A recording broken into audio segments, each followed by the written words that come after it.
Hello and welcome back to the Figuring Things Out podcast with me, Will Brown.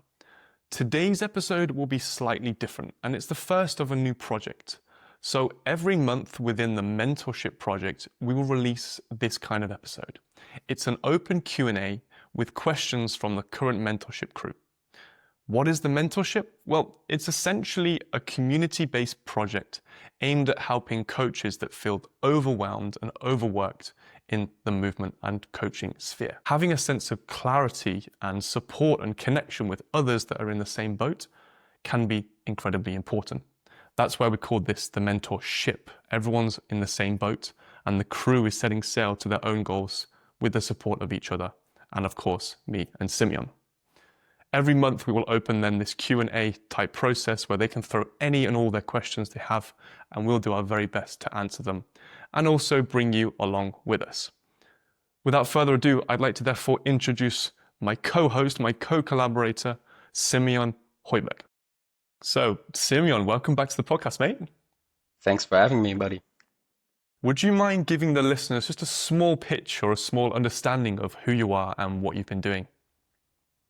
Yeah, sure. My name is Simeon. I'm from Germany, Hamburg, Germany, and I'm a martial artist. I have a couple of black belts in different disciplines. I also have a Master of Science in Sports Science and Movement Science, so a bit of an academic background there. And right now I'm doing different forms of coaching at university, at a dojo, so martial arts school, and then also like personal training in person, and then also the mentorship, obviously.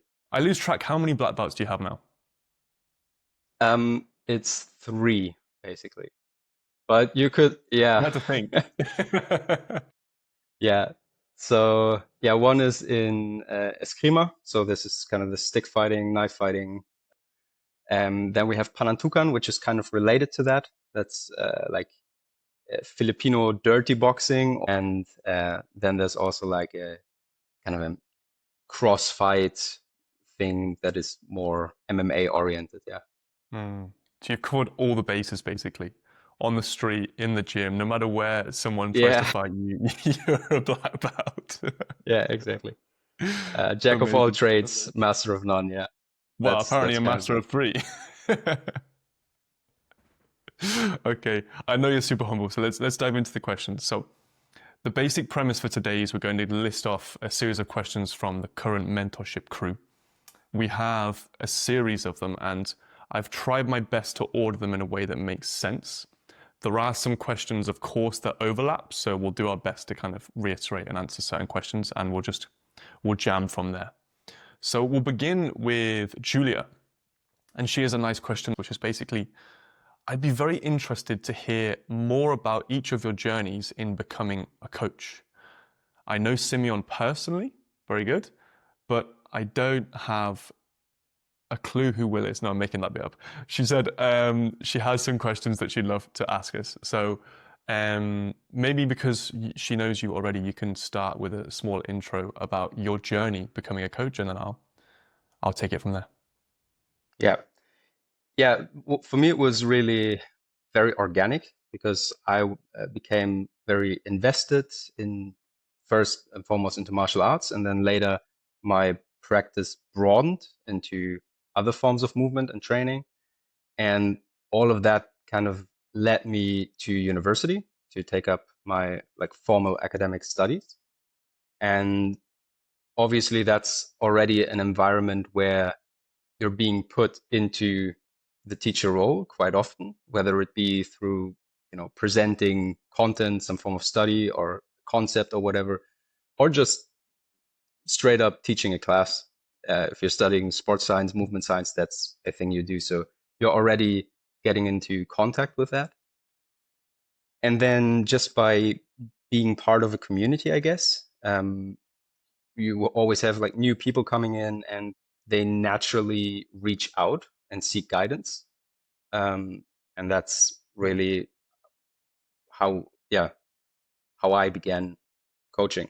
It's just people asking me like, I don't know, like somebody comes up to me and goes, when I do this move, I don't know, I can't get as low as you. Do you have any ideas on how I could open my hips up a bit more so I could do that move better? Or just these simple things really were the starting point. And then just trying out different stuff. I've done a bit of personal training at a commercial gym also for a while, just like a year or so. So just trying different things and yeah, getting exposure to coaching and teaching. Yeah. I think that's a really good red thread, which is the feeling of almost being sucked into coaching. You know, people kind of pull you towards that. And I don't think it's externally influenced wholly. I do believe there's some kind of intrinsic or internal driver that just makes you someone who loves to share and equally makes you someone that people seek out to share to them. And I think that's very clear in my experiences. From an early age, I was always someone in sports, team sports or solo sports that was excited about not only the competitive and performative side, but also the kind of nitty gritty about how things are done, and also then how to make those around me better. And I think in team sport, that's hugely advantageous if you're able to influence other people around you and elevate everyone around you. The team, of course, is then going to be better. I think for me, my early experiences of moving towards coaching come from a design background. So I went to university, I did a design degree, ended up working for a while in China, of all places, and then realized that this wasn't the route for me. And through that process of kind of changing my career, my study course, I ended up in Germany at the German sports school. And that's kind of where our paths eventually crossed. But one of the key points of this transition was I loved the process of design. I loved the ability to ideate and really go expansive and then contract a specific idea and create an idea and then present it to someone. And that creation of an idea and presentation towards someone was very influential to then how I now coach. And the key philosophy for the German sports school was essentially learning by doing. They pushed all of their first year students into this process of do everything, feel everything, go back to the beginner's mindset, and you'll be the best coach for that because you'll really relate to the people that you're trying to help. And that really spoke to me and really helped me progress in the early stages of my alternative training methods at that stage, which I'm sure we'll talk about later on. And then through the next few years post-university and not really having too many responsibilities at that point, I decided to kind of seek out other people and other influences. And I was lucky enough to stumble upon a few key people that then pointed me in a direction and inspired my path to where I am right now, which is, you know, the director of figuring things out in this kind of online business and working with the likes of you, but then also the founder of London Movement Group that I then ended up selling and kind of giving to other people as I moved from London. So an interesting journey. And as I said, we crossed paths in Germany, I believe. And I was at the time seeking a community of movers. And I think you were too. And I ended up working with a group based in Berlin. And we taught a kind of Germany-wide workshop tour. And we all lived in the back of a van and we kind of drove around for 3 weeks straight. And we went to a different city every weekend and taught, 50 plus people in the park. And you were one of the people that joined, I believe, the first workshop in Hamburg. Yeah, I joined in Hamburg. Yeah. Amazing. And then from there, we stayed in contact and we started to work together soon after that. So Yeah. it I was obviously, somehow I'm not even sure I like kept contact immediately and like I didn't even follow you immediately because at that time I don't think I even had Instagram. I'm no, not sure. you still hardly have So Instagram. exactly. So yeah, it was really funny because it was like a year later or a year and a half later when I got on Instagram that yeah, I stumbled across your account and I was like, I like that guy. Like left an impression on me. Yeah. Great. My stumbling in baby level German through this workshop. One idea or one thing I'd like to share is also maybe the skeleton key, not only into physical training and coaching, but also into movement specifically, was actually injury. And it was the emergence of limitation that gave me the kind of driving force or motivation to seek, at the time, what was seen as kind of alternative therapy for an injury. And I was lucky that in the German university, there was an amazing physio from Bulgaria. And she was very aware of movement culture in the early days and was heavily influential in my steps towards that. And so I really believe that limitation can really breed and drive us towards a creative or alternative pathway. And for me, it was huge. I had a knee injury. I was very much into CrossFit and Olympic weightlifting at the time, and I had this huge knee injury which took all of my opportunity away. And for whatever reason, I saw a handstand for the first time, and I thought, well, I can't really use my legs right now, but I probably could figure out how to do a handstand on the wall. So that was the skeleton key that then opened up this whole new world, the inverted world, and so on and so forth. And yeah, I think that's maybe a good origin story.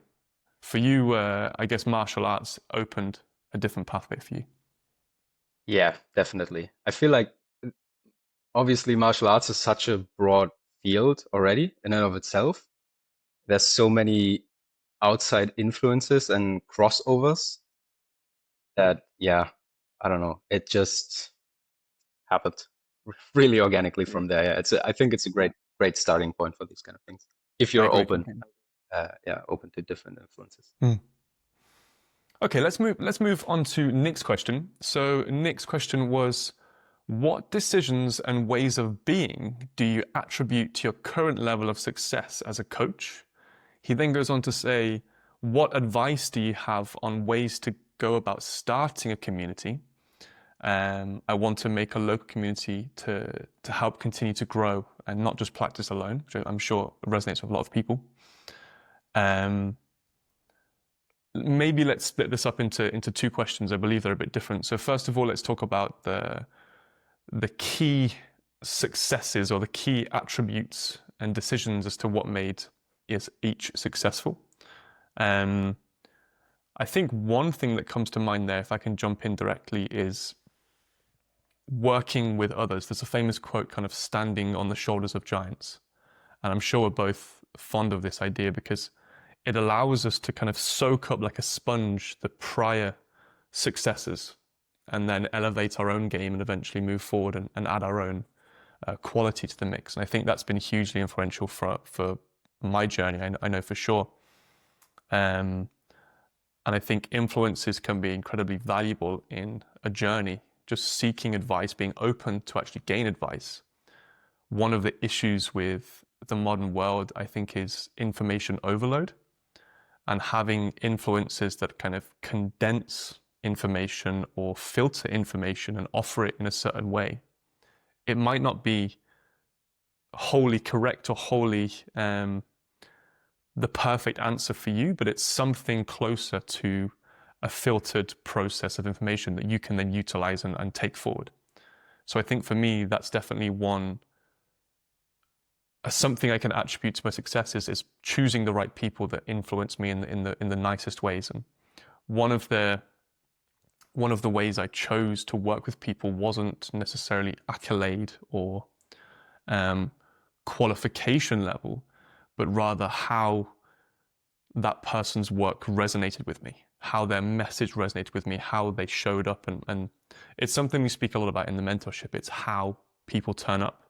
And we have a whole kind of lecture on the what, why, how hierarchy. And we speak about, the what's important, because if I want to do a handstand and someone's teaching not the handstand, then we're not in alignment, right? And then we have the why, this kind of emotional connection, this reasoning that Simon Sinek speaks to so strongly, which again is incredibly important. That's almost the sales point. That's what gets me sold on a movement, the intrinsic motivation. But ultimately, what keeps people working together and what really dictates whether I give my money to someone to work with them is that how they make me feel, how they show up, how they present ideas to me and to the world. And I think these types of people can really influence in a positive manner without overbearing and without crossing the line of teacher, student, and the muddy waters between, let's say. How do you feel about that? Yeah, I agree 100%. Like the mentor part, having a mentor is so huge, both for like if you just treat coaching and teaching as a skill set, as something that you can learn, as a practice in and of itself, and then it just makes sense to also in that regard, seek guidance and teachers. So this, for me, this goes for both, like for my own personal practice, but then also for my teaching or coaching practice, if you will. Um, and yeah, just in terms of, I totally agree. Just in terms of like having someone who's like a reference for you, you can like go out into the world and experience all different kinds of things.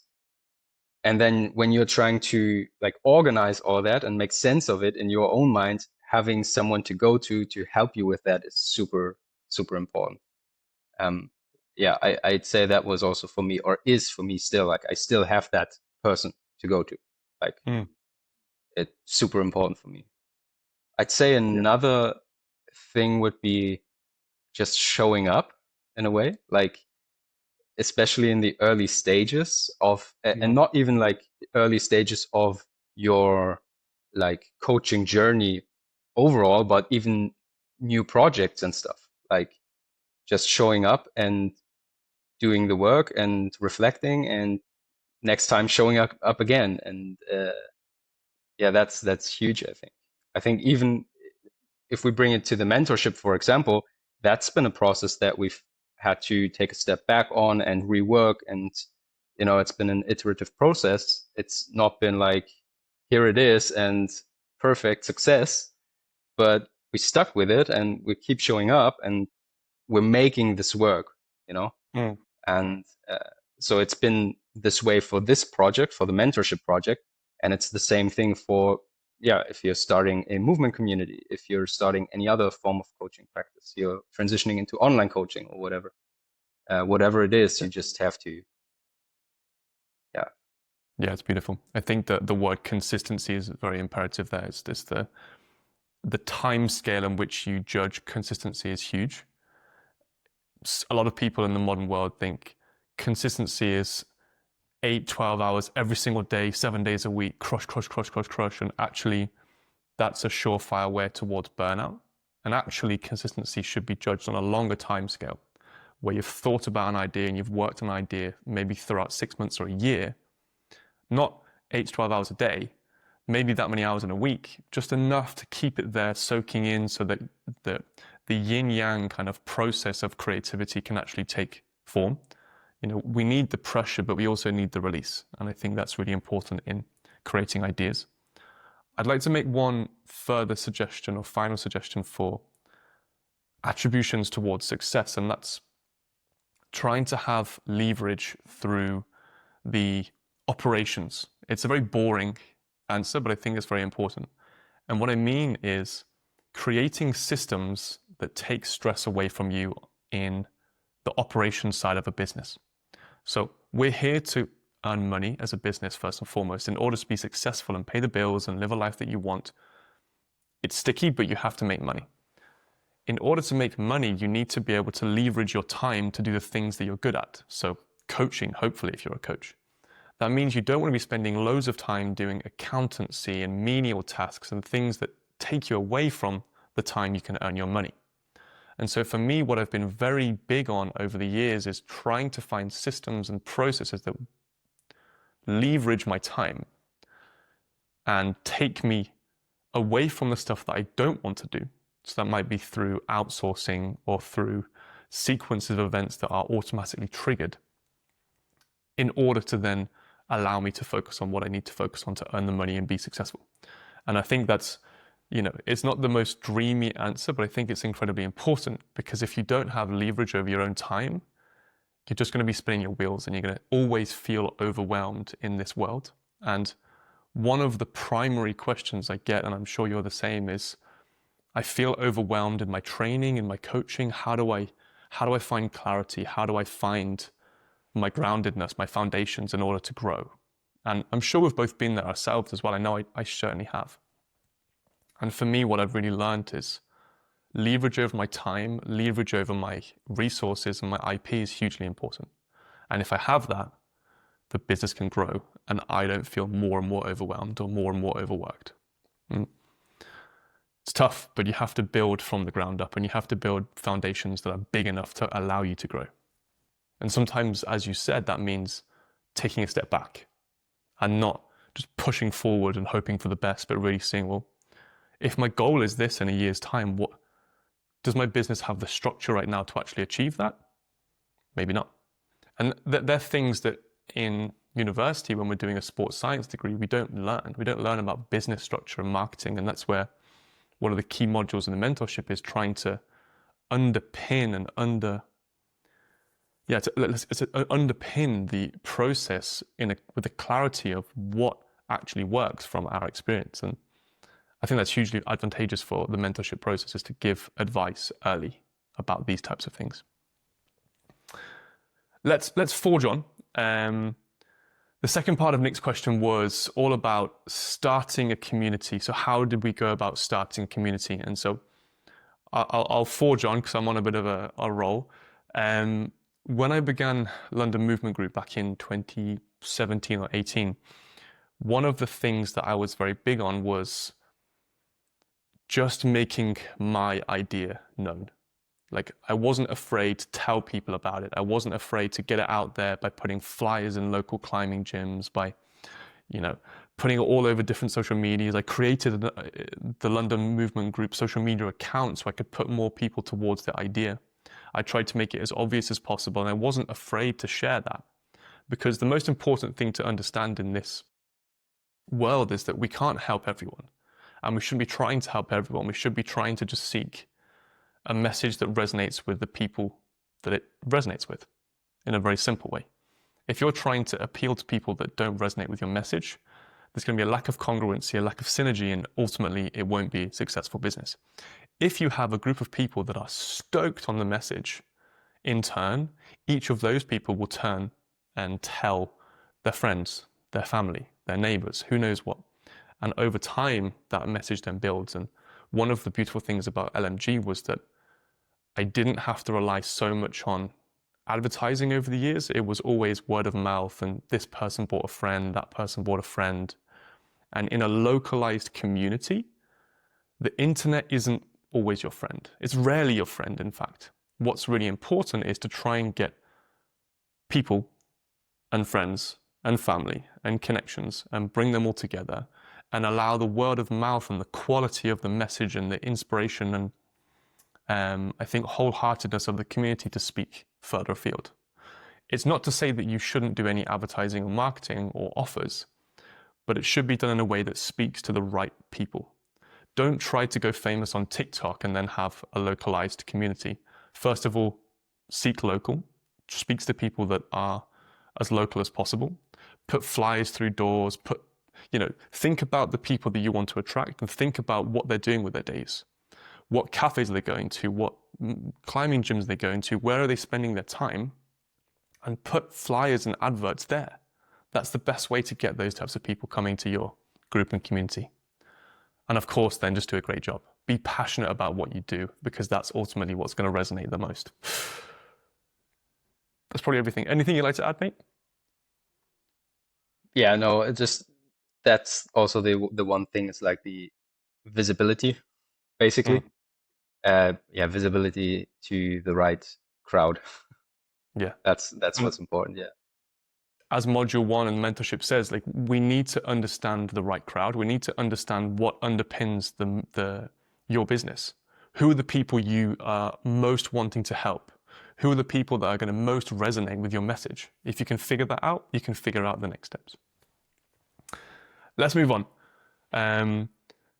Paula, lovely Paula. So Paula asks a question. It's a long one, so bear with me. What I want to share is something new compared to what I've been doing with my current one-to-one clients. I've taught training-based classes before, but now I want to shape them into sequences that evoke the fluidity of dance. I feel a bit unsure about where to start. How do I validate what I want to share? Will it truly serve others? So far, I've only experienced this in my own body, and I'm now working on a series of progressions that make sense to me. So I think at the core of this question, it's how do I know that what I'm sharing will work? Take it away. Yeah, so I think there are two main parts to this. So one is what we just discussed of like, it's probably not going to be a full program launch right away and boom, success. It's more iterative. So when it comes to validating what you want to share, you start small and do small experiments in a way. So you could offer just a workshop or a short series of workshops, or even a single themed session that is about that idea that you have or that vision that you have. And then you just see how it goes and pay attention to how people respond, what feedback you get, and notice what resonates, what feels intuitive, and where where you find that resonance. And then the second part is that the fact that you felt this work in your own body gives it authenticity. And now it's really just about translating that experience into something that others can access. And we have a question later that's on a similar topic. I don't want to rush ahead, but that's really the skill of coaching, and that translation of from my own experience into something teachable and something that has value for others as well is a huge part of teaching, of coaching. So that's kind of the thing that we have to figure out here. But in terms of like value, you have experienced that value. And if you're speaking from your own, like you often say, like if you're speaking from your own experience and you felt it, you can't be wrong in that sense. Yeah, that's exactly what I was going to say. It's my usual answer to this type of question. It's so long as you're teaching from a place of what you felt, you can't ever be wrong with what you felt. It is not empirical evidence, and you need to accept that you're teaching from a place of perception rather than from evidential. But I don't think we should always teach from, like an evidence-based practice. There is space in this culture for ideas to come forward, for things to be tested. The key is communication. If you put an idea or an opinion forward as fact, this is a bad way of teaching, in my opinion. A good way of teaching is presenting an opinion or an idea as an opinion or an idea. Be honest with the people that you're sharing with, because they're not stupid. The people that you share with is equally intelligent, if not more so than you are. And it's their own body that you're trying to help. Allow them to understand what it is you're doing. Don't try to have too many smoke and mirrors in front of the work. Be as honest as possible. Allow the message that's the truth to resonate with the people. And that's the best working relationship, in my opinion. That's why I called the company Figuring Things Out.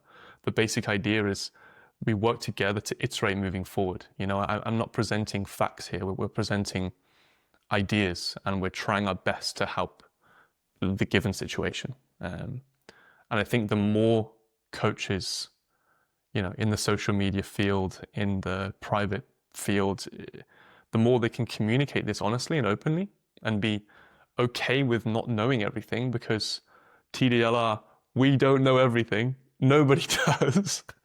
It's fine. It's completely fine. And of course, as then you said, the iterative process of teaching, seeking that evidence, understanding better what's working and what's not for certain people, then gives you that positive feedback loop, and you can alter, change, iterate, and eventually help more and more people. So consistency over time, as we spoke about in the prior question, is incredibly important. As you said, we have a similar question coming up, so let's move on because we're going to double back. I'm sure of it. Michal, he asked the question: how do you scale your coaching and transition from a full-time job that currently isn't in coaching? I wonder if getting the first client is the hardest compared to the next step of getting your first 10, for example. And then there's a second part of his question. I'm curious to understand, how do you meet the student where they're at, and how do you choose the right progressions? Do you go through the progressions yourself first? I'll go right ahead with the first part of the question. So when it comes to scaling your coaching and transitioning from what you're currently doing to your dream job, let's say, of being a coach, it is, of course, a sticky business, and it's highly dependent on your current situation. If you're lucky enough to have not many responsibilities and your financial situation secure, i.e., you have time to take off of your current work and dive into coaching without too much risk, then the transition is a lot easier than someone who, doesn't have as clear of a financial situation, has some dependents, kids or a mortgage, so on and so forth. And, there's a lack of clarity in the next step, or there's a high risk in taking the wrong step. What I always suggest is treat your situation as reality. It is what it is. Don't try to judge it based upon someone else's reality. If you're lucky to be free and to take a step, be brave, be bold, go for it. If you're not, then take steps that make sense. Don't put yourself in a huge financial deficit or problem. In my experience, people that do this come off as maybe needy when they're on sales calls. They come off as in a rush, because ultimately the underlying driving force is fear. And if you're a coach and if you're coaching through an underlying driver of fear, it's not the best underpinning of a relationship. And in my opinion, that's what coaching is. It's forming a relationship, a working relationship. So I think if you can find small steps that help you. One of the modules we have is this kind of A to B process on finding progressions and goals. And it's exactly the same on a more meta scale of a business. If you're at A and B is your absolute ideal reality, you have to work backwards and you have to try and meet yourself where you're at right now. And every single step, no matter how small, is relevant. And so long, again, if you stay consistent over a long period of time, you will make that change. You just have to find the right leverage and the right moment to take those big steps. In my experience and how I've grown and become successful is not through giant leaps and giant hopes and whims. It's really been iterative and step by step, and trying something, seeing if it works, trying something else, seeing if it works, and never overreaching, never putting myself in a high risk situation. Just doing enough to make sure that the basics are covered and I can then make the next step. If I ever feel like I'm making a move that doesn't allow leverage upon what I already have, I think it's a bad move. I'm always looking for the step that allows greater leverage moving forward. If I don't have leverage, basically I'm having to work more hours, more time for maybe a gain, but at a cost. And so I'm always looking for that kind of system or process or leverage that helps the situation. Michal, we'll talk more about this one-to-one because your situation is, specific. Anything you want to add? Yeah, and this is also something I'm even doing right now, is that I really like this visual of the barbell strategy. So, which is basically you place your bets on the extremes rather than in the middle. So on the one extreme, you have a flow of income that is very safe and stable, that's reliable, but doesn't offer much leverage or leverage. And then on the other hand, you have projects that offer, have more potential, more leverage, but they're less stable, they're less safe. And in the basic premise here is that you want to be at both ends, basically. And so the stable income that you have, that could be, for example, in my case, that still comes from being employed part-time, not many hours a week, but just enough that I know that if everything goes to shit, basically, if everything in my self-employment goes terribly wrong, I'm still gonna survive and can live on with my life, basically. So I'm stable, I'm safe, and then I can take minor risks with the other stuff. They don't have huge downsides. The downside is just maybe you spend a few bucks and don't get anything out of it, or you spend your time and don't get anything worthwhile out of it. But it's not it doesn't break your neck.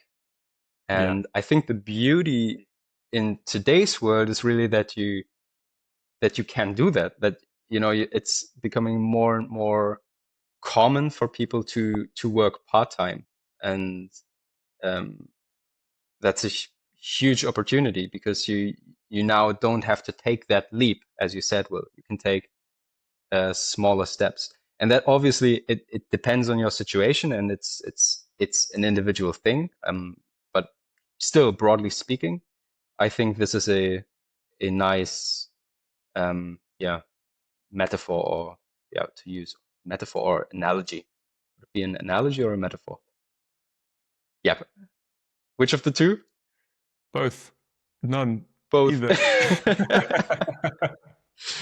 and Both. and the same I think even goes for, even if the stable income comes from self-employment. So for example, for someone like Will, your stable employment, your stable income comes from the online coaching and stuff, more so than, for example, the mentorship up to this point, which has been more of a risk, you know.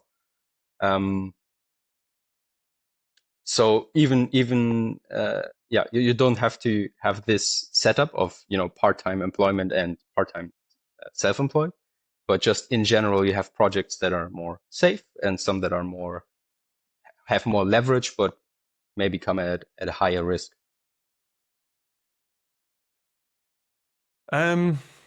Let's move on to the second part of the question, which is how do you meet the student where they're at and choose the right progression? Maybe you can go directly. This ties into one of your modules. Yeah. So honestly, I don't have super much to say here because it's pretty broad, and without more context, it's difficult to give a very elaborate answer here. But so one of the first questions we have to ask is what's the goal and what's the intention? What are we trying to achieve? Maybe what's the content? So what's the lesson or the learning that we want to get across? And depending on all of these things, and if we're thinking more like training science, exercise science, what is the adaptation I'm trying to make, for example? So we have different layers to the same question. And then we have to think about, well, what would be a good stimulus for that person right now to make that adaptation? Or what's a good setup for them to experience something in a movement? Or understand the mechanics of a movement. I agree.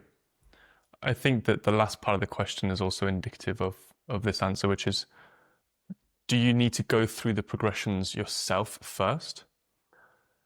And my feeling is ultimately no, as evidenced by elite professional fighters, for example. None of these, it's very rare that a fighter's coach is as high a level of fighter as the fighter himself or herself.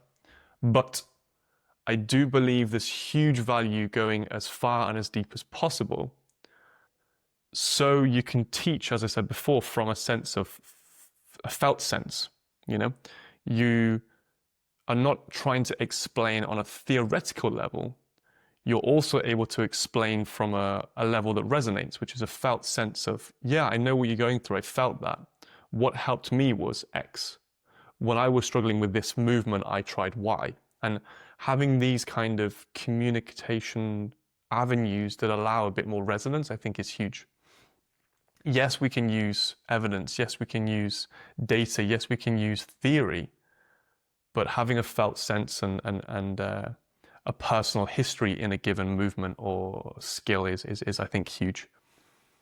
Or at least a relative movement.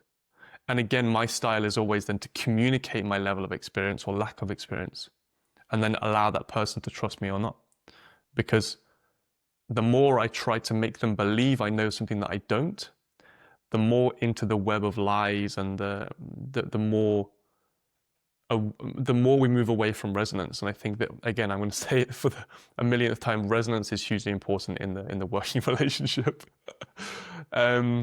This leads us, I think, quite nicely into the next question from Julia, which is quite a long one, but I think it's quite interesting and we can have a small discussion here.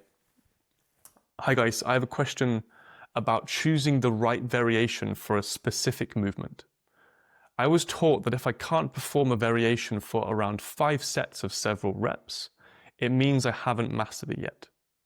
And I should keep polishing it until I fully own the movement before I move on to the next progression. But sometimes I wonder, why not just focus on the ultimate version instead of wasting time on regressions? For example, if I want to practice a one-arm hang, I don't really want to use the assistant, like a multiple fingers assisting. I'd rather go straight to the one-arm hang, full version, and just increase the number of sets to reach the desired volume. What's your opinion on this? I'd appreciate your thoughts. For me, this is a basic question of intensity and volume in a more elaborate form. What do you think? Yeah, exactly.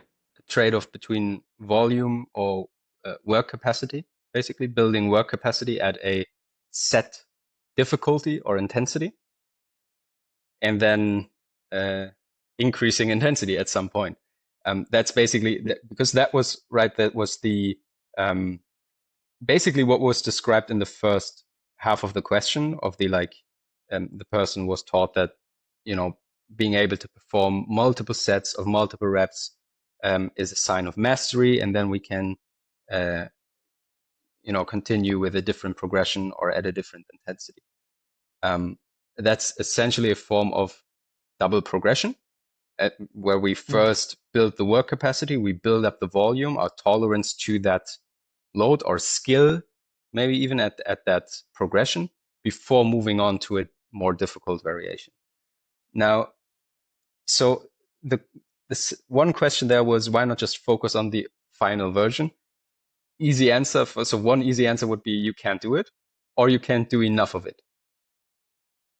So even if I split my sets up into many different smaller sets, for example, maybe I'm doing cluster sets to do more work. So instead of doing one set of 5, I'm doing just singles, or I'm doing 2 doubles or whatever. So these kind of tricks or methods we can use to get more work in at a given intensity, they only work up to a point. And at some point, it's really, again, this question of what are we trying to do here? Does this person need more work capacity right now? Do they need more volume, more time to adapt before moving on to a more difficult variation? Because that's why we do it, right? We do it to prepare for the higher intensities too. But if we try to, this is like a very theoretical concept of volume and intensity and how these two interact. But if we have to break it down to how many sets and reps, you can't really do that. And it's individual. For some people, they may need more in a given situation. They have to spend more time at a building work capacity, building up the volume.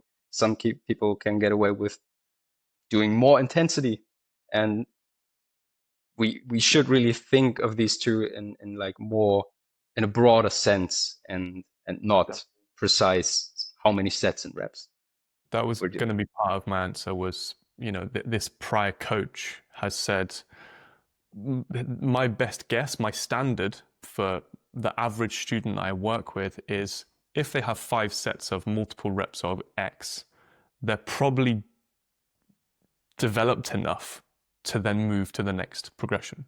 Because it's an awful feeling if you're training under someone and they give you a progression that's just too hard and you feel like a failure.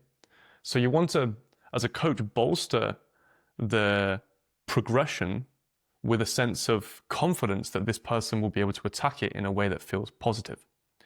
The worst thing to do is give a person progression after progression, failure after failure, and them just feel like they're just not making any progress. And it's really a difficult balance of not only understanding the theoretical parts of training progression, but also understanding the more therapeutic sides of human nature and communication and motivation, and really understanding, well, how can I merge these two layers and really understand the individual or individuals that you're working with in front of you? I think in this particular situation also that Julia outlines with regards to the one arm hang, there is a certain level of skill attached to the movement. Yet it's not dynamic. It's a hanging variation, a static hang. But as we do move through more complexity with more dynamic parts of a given skill, let's say if this was, a one-arm chin-up, for example, that has a lot more moving parts, I would say that building a bigger foundation is hugely advantageous because it not only allows us to bolster the system foundationally to make sure that we're not kind of moving toward areas that could highlight injury or insufficiency, but actually also give us a broader base to then specify towards the given skill. And I think one issue with teaching adults is that a lot of people have taught kids or seen kids' processes and have been misguided. So kids' gymnastics is a great example of children's gymnastics where basically if you get a child to do something enough times, they'll figure it out because they're a big, amazing sponge. And sadly, as we move through adulthood, we lose this sponginess and we find it harder and harder to learn something new. It's almost a process of unlearning to actually learn something new. So just beating your head against the wall and doing the progression over and over again may not get you as far along the journey with as much health and positive benefit than doing progressions for a certain amount of time. And this also brings me to a realization that I had in my own practice about a year or so ago, which is basically the question, what's the rush? If I'm chasing a goal, and in my younger self, in my younger practice, I would always go the most efficient, most optimal method towards getting the goal. And it meant that I achieved a lot of things quite quickly because I was young, I didn't have many resources, and I worked really hard to get towards certain goals. But it also meant I felt almost empty because I'd achieved all these things and I thought, well, what's the big deal? It took me X months compared to X years.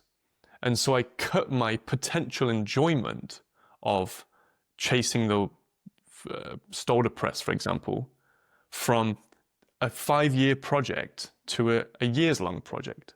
And so I lost 4 years worth of enjoyment in choosing to chase that skill. And it's almost like, you climb a mountain and you race to the top of the mountain, you get there, you soak in the view for a moment and the glory of getting there, and then it's just down to the next one. Whereas if you really toil up that mountain and you really take so much time and effort to get up there, when you do get there, it's almost a better feeling of success, and you can really soak in this amazing view and the success of going through the pressure and the turmoil in order to achieve the peak, the given task. And I think it's not an easy realization, but I think for me it really unlocked a new level, a new depth of joy in a practice of re-going over skills that were once simple. And I see it like buttering my toast in the morning. Just another layer of butter. It can't be wrong. It can't be bad. That's how the metaphor, the analogy makes sense to me. What do you Yeah, think? I think Anything it's else? also like really interesting. Yeah, it's really interesting to then like climb the mountain again, as you were saying. Like you rush to the top and then you move on to something else. Over time, you lose this skill that you attained, and then some years later you go, I wish I'd like to be able to do that again. And then you go again, and it's like you go the same way, like you can go different ways up the mountain and Exactly. reach the same goal. And it's like, okay, the second time around, maybe I take a less optimal approach and take a bit more time and see how that goes. And like the process then, because you're figuring things out in a different way now, and you become a better, yeah, you just learn through that. It's really, Mm, yeah, an interesting perspective. Yeah. definitely.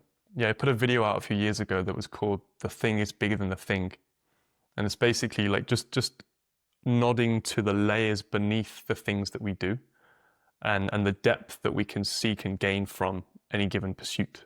So learning to backflip for someone might be the easiest thing in the world, but for someone else, it could be the most meaningful because of the depth of fear, frustration, quality of skill, physical adaptation, emotional adaptation, so on and so forth. And it's not as simple as to say, that's that movement is at this level and that's the standard. There's depth beneath everything, and I think that's really important to acknowledge, especially when seeking a long-term practice, because as you're saying, you're very likely to revisit mountains. You're very likely to re-find a mountain or a hill and want to climb it again and need to climb it again. Entropy is real. We're all having this slow but sure downward decline to chaos. So we need to make sure that we're still, keeping all the nuts and bolts in tune. And sometimes that means revisiting a mountain from many years prior. So at trouble or at risk of getting too philosophical, let's move to Matthew's question. A bit of a philosophical one, maybe. So I'll be a bit brief if I can. In the first module of the mentorship, the idea of the golden cage is brought forward. Can you elaborate on the meaning of this phrase in this context? I feel familiar with it in my own experiences, but I'd love to hear about this concept at large. And then what challenges have you run into while coaching clients online compared to in person? The golden cage. The first module of the mentorship is all about trying to gain clarity on who you are as an individual, how you want to help people, how you want to turn up as a coach, and ultimately really clarifying your own personal mission in your business and in your coaching moving forward. I see it as like the first way marker on the journey. And that's not something to be tethered to, but rather something just to orient off of. And when it comes to the golden cage, what I'm basically trying to present in this module is the idea of making sure you begin with the foundation that resonates most. Don't do the thing that you think you should be doing. Do the thing that resonates most. Because the golden cage is the thing that you build that all of a sudden you can't escape. It's the thing that you thought you should be doing, but it wasn't wholly correct or wasn't wholly resonance with your pathway. And I can give a personal example maybe. So when I first began this process back in 2015, 2016, whenever it was, I wrote down a series of big goals for my life. And one of these goals was to have a movement studio with a community. And so once I had that goal, I kind of worked backwards in small steps. So what do I need to do today in order to get there? And I was a little bit methodical, I would say. And I eventually got there, and I owned a couple of studios in London. And I realized once I was in the chaos of owning these studios and having this community of people in them, that it's actually not at all what I want. And I'm horrible at managing a space and everything that comes with that. And what I thought I should have as a movement coach wasn't at all in line with how I want my life to be and how my persona is based moving forward. And so I had to learn the hard way that a golden cage is real, and it sucks if you get yourself into that situation. So I really like to share that and offer people the opportunity to reflect on what really could work for them long term, and try to really be honest with themselves about not only the upsides of who you are, but also the downsides. What limitations do you have that maybe you should be aware of? And the person that gets themselves into the golden cage is maybe someone that doesn't quite have the awareness of the downsides. And therefore, they end up in that big shiny cage that they can't escape. Maybe you can answer the second part of the question, which is, what challenges have you run into whilst coaching clients online compared to in person? Yeah, that's a good one also. Like, there are obvious differences, and I think first and foremost, I don't think that these differences are good or bad per se, and they both have upsides and downsides. And again, it really depends on the context if it's the right fit and the thing that we need right now. But an obvious difference here is the feedback loop that you have. So if we coach in person, we have an immediate feedback loop, which you would think is a good thing, and it is, but it can also be a bad thing in that a person can become very dependent on feedback and external cueing. So that really is a thing. If you, for example, again, martial arts example, if you've got your coach in the corner and you're really reliant on them coaching you throughout the bout, if you don't have that feedback, if you don't have that cueing because of whatever reason you can't hear, or they're just not there in that moment, then you're not as you're just not as comfortable in that situation. And so that's just upside and downside. And vice versa, if we're looking at online coaching, a person is the student is left alone for larger time frames, and they have to figure things out alone, and they have to wait longer to get feedback, which can be a bad thing, but can also be a good thing, because now they have the time and space to explore and play around and make their own try things out for themselves, and then they can still get the feedback and work on it, reintegrate that feedback into what they've already learned themselves. And it can be a good thing, can be a bad thing if they, worst case, do something really stupid and hurt themselves or whatever. But that would be a very extreme case, obviously. So yeah, so the point I'm making really is that yes, there are certain challenges for each of them, but how you leverage their strengths and weaknesses is really kind of up to you, and it depends on the person in front of you. Because for some people, they need more feedback, maybe they need to have a shorter feedback loop, and in their current situation, and others, they blossom with a bit more freedom and more time in between. Yeah. For me, autonomy is a really important aspect of coaching.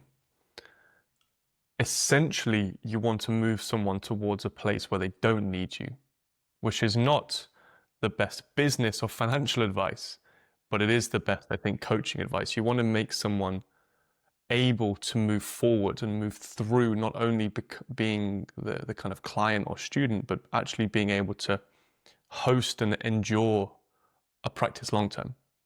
Because we're not going to have everyone for a lifetime. We're going to have them for a few years and really form a good relationship. And then ideally you let them graduate and move on.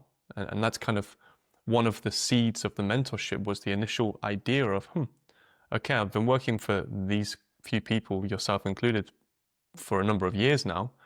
What is the graduation process? How can I help these people further? And I think having this in mind of not only keeping them in the business, but actually allowing them to graduate, is a really meaningful process for both client, student, and teacher. I had a really interesting point that I wanted to add, and I've forgotten. I'm really frustrated. One of the downsides of online coaching is the asynchronicity, so of feedback. So you have kind of in-person synchronous feedback, immediate feedback, as you said, which doesn't breed autonomy.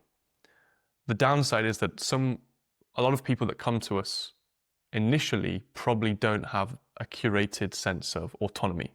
So you have to try and support them through those early stages, and slowly, as you do with a young child as they're growing through their up to 10 years old into their teenage years, and kind of slowly releasing the parental support and grip. And it's exactly the same type of process in the coaching relationship. That's not to say that students or clients are children, but just that their age in training is more likely to be below 10 than the coach. And for me, I've been training for well over 15 years now, probably similar to yourself. So we're in that region of experience where we're able to push through and be autonomous and figure things out for ourselves and go through that level of pressure, which luckily opens up what I forgot, which is that in order to really learn, it's amazing how the mind works. In order to really learn and remember and ingrain what we've learned, frustration is a huge, let's say, hugely important trigger for the neurological system to mark a pattern or a coordination or a skill as meaningful. If there was zero friction in attaining or achieving a given skill, unless we use it every single day, we're likely to forget it. Whereas if there's a high degree of friction, a high degree of frustration to a certain level, we're going to really learn and ingrain that much better. And it's going to stay with us much longer because of the groove in the neurological pathway. And I think this is really key. If people learn and move through practice and training with ease, it's probably not going to be as meaningful long-term as someone that has a little bit of friction and a little bit of asynchronicity can offer that. It can give someone a day or two to sit with something, to sit with the frustration and to maybe unlock something themselves rather than just be given the answer and have that hand-holding process continue. And I think that's really important. And thanks, Matt, for asking that question that led us there. Let's move on to one of the final questions, which is Shane. And here's a couple of questions, as most people do. When coaching strength and mobility, how do you navigate imposter syndrome when an athlete or client seeks to develop a skill that you haven't yet achieved yourself? To what extent does personal experience with a movement determine your ability to teach it well? And how do you help people understand that developing a skill like a handstand can take a long time? How do you keep them engaged and motivated throughout the process? So a lot of different aspects here. I think the first part we have spoken around already. Maybe you want to add something if you haven't, mate?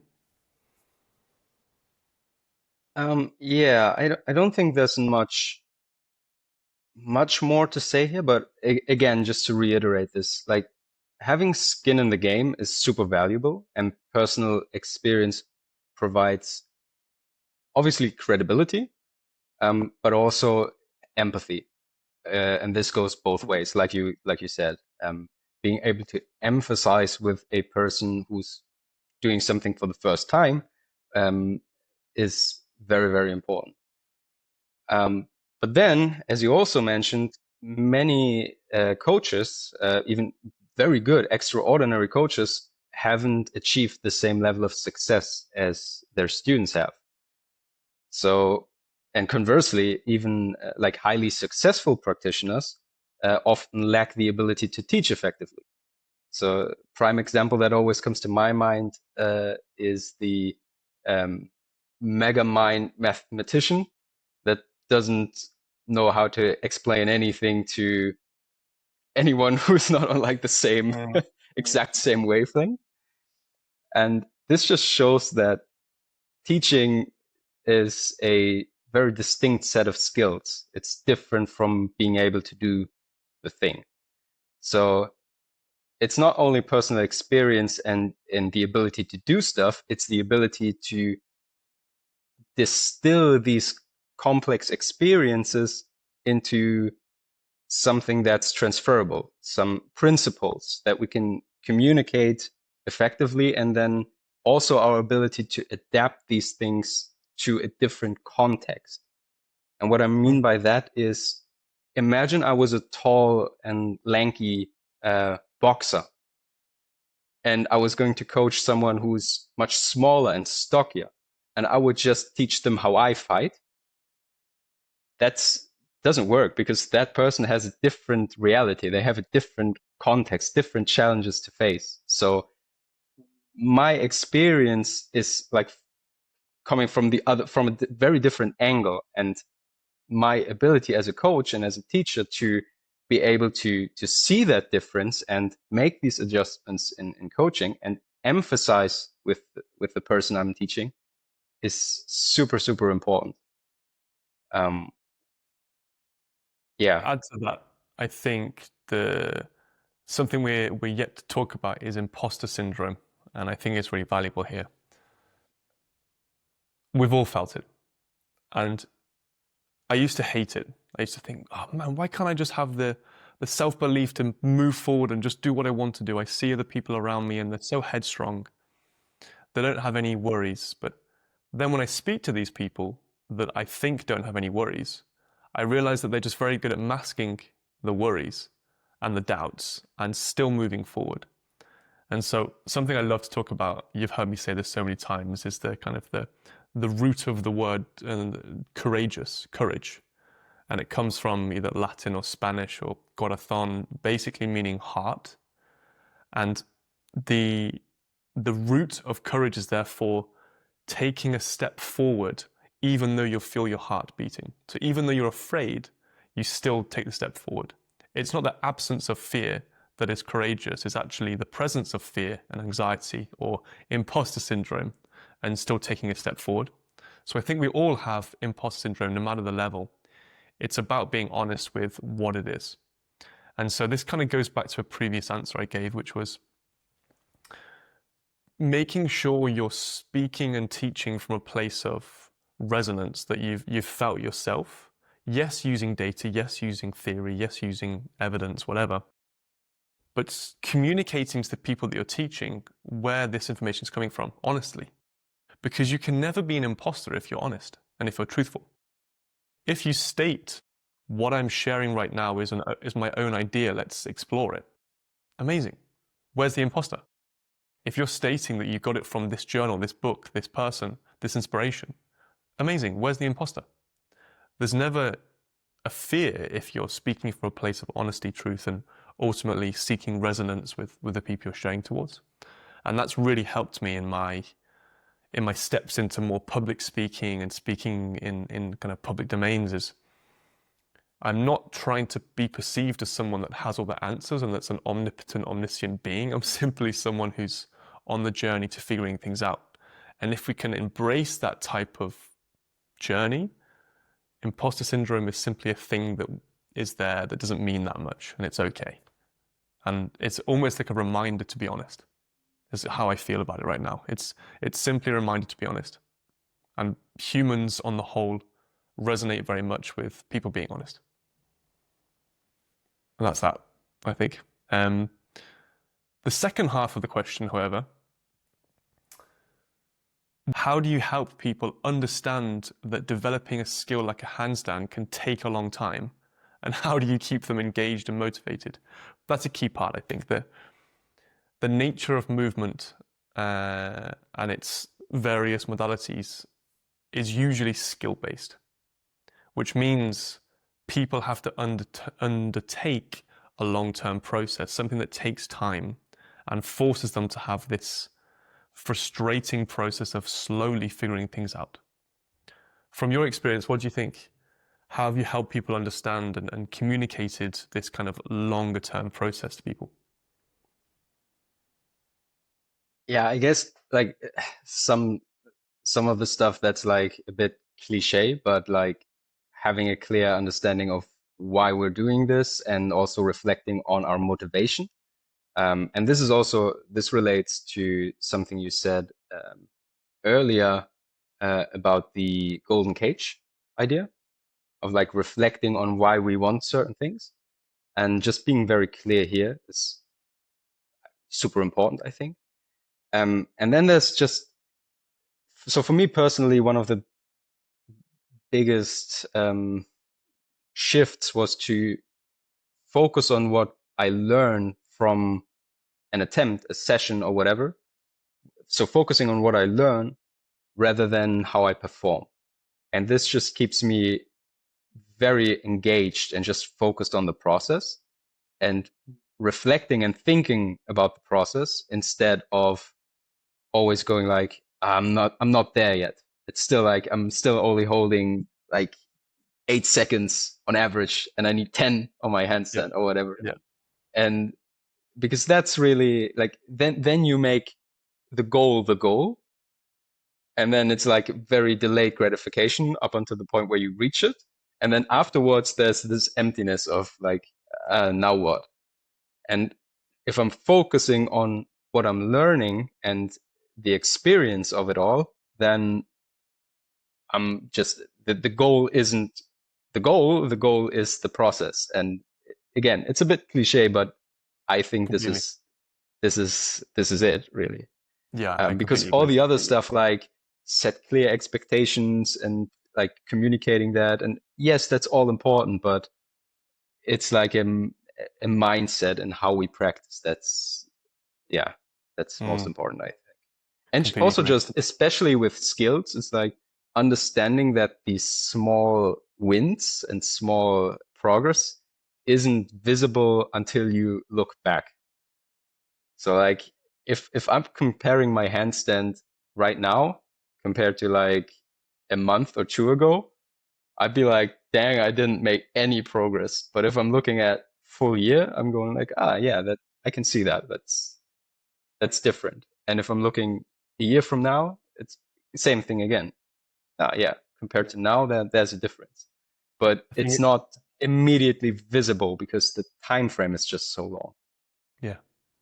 I think it's a perfect point to almost round out on because it's, as you said, it's cliche, but it's so apt. It's don't focus wholly on the destination, the top of the mountain, but rather focus on the route up and what you're learning and the sights you're gaining and the obstacles you're overcoming in the smaller steps. And it's usually in life the smaller steps that mean the most, not the big things. And the more I've been able to realize that over my more recent life, the more joy I've had in my day-to-day experience of life, rather than only seeking those big moments like Christmas that come around once a year that ultimately feel a bit like a letdown in retrospect. And I think this small token is maybe a lovely way to finish of just accepting the small things, trying to take value in the small things, allowing the goal to be the goal, but actually not putting too much weight into that. I'm really trying as a coach to not force progress as the only metric I care about. What I'm really trying to do is see other, in my opinion, valuable metrics such as enjoyment, adherence, as keys that unlock long-term practice and progress. If I only drive and strive for progress, it can be at the detriment of joy. It can be at the detriment of adherence and recoverability even. And all of those things are incredibly important and conducive to actually progress in the long term. So sometimes focusing on the thing is actually not the right thing, ultimately. So guys listening in the public domain, if you found this engaging, please let us know. And again, if you'd like to get involved in the mentorship, click the link down below, www.figuringthingsout.com/mentorship. That's all from me, Will Brown. Thank you, Simeon Heuberg, for a wonderful conversation.